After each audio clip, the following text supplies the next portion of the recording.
When I was a small child, I was all about horses. I spent a lot of time pretending I was a horse, running around on all fours and getting carpet burns on my knees. I read only horse stories and I drew horses constantly.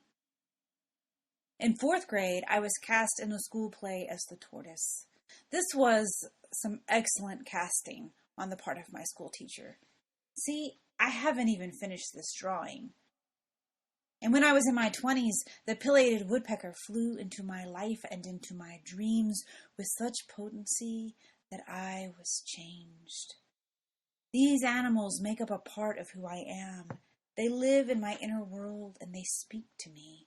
I don't think this is a surprise to anyone. We all have unique relationships with the animals of the self.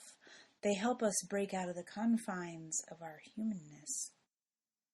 When we have dreams of wild animals, something is calling to us from the beyond human realm, calling attention to an aspect of ourselves that is deeply connected to the wild earth soul.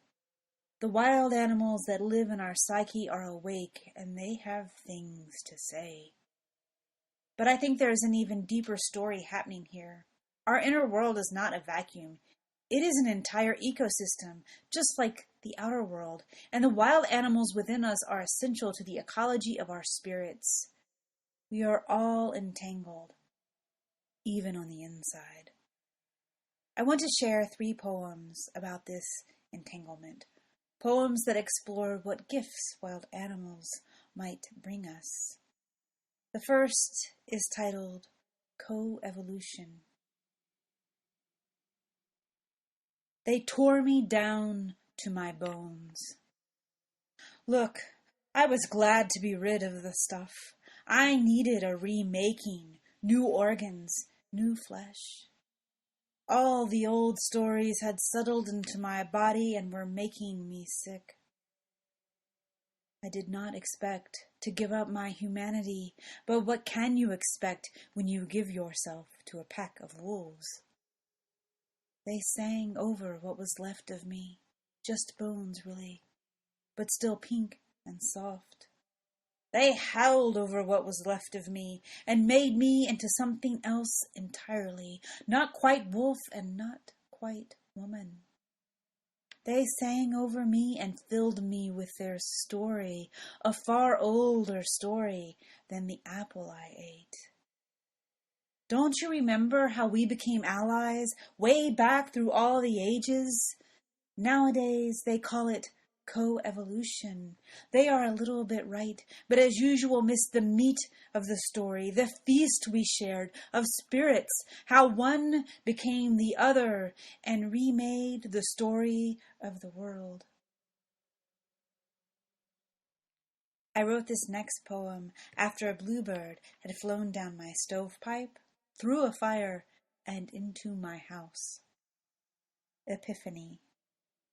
The long season is done. You walk about the landscape of your life and gather the limbs that have fallen, the brush that grew in the untended quarters of your garden, all the good work, necessary and demanding, all the dreams spent of light, the days of idleness and the days of labor. You are gathering it all in your arms and piling it high. The long season is over and your breath is edged with grief. It is an impossible thing to be a human being, to break and love the world, and your own body wails and sings and then becomes still. It is time for the fire. You light your bundle, all that must be burned. You sit on your heels and blow out gently to feed the small licks of flames. You blow out your grief, your weariness, all that was broken in this long season. The fire catches, senses its purpose, and begins to rise, hot and popping. You are standing back in sad satisfaction when it happens. The fire shifts, its song of destruction disturbed. Something strange and alive has leapt from the flames and flown straight into you. It flutters against the window of your heart and curls soft into the room of your body, and you stand there in the heat of your fire, utterly bewildered. It is an impossible gift, an epiphany of small bones, an animal inside you making its small miracle nest of hope.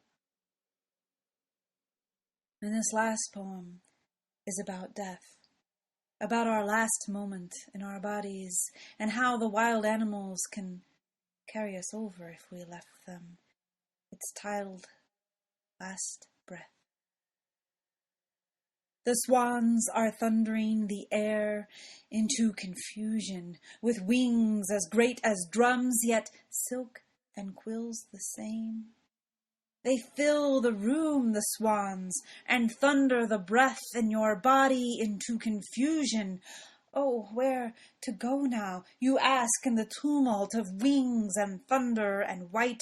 There are so many swans. In wild confusion, you slip from your body, a thing of white yourself. Oh, you say.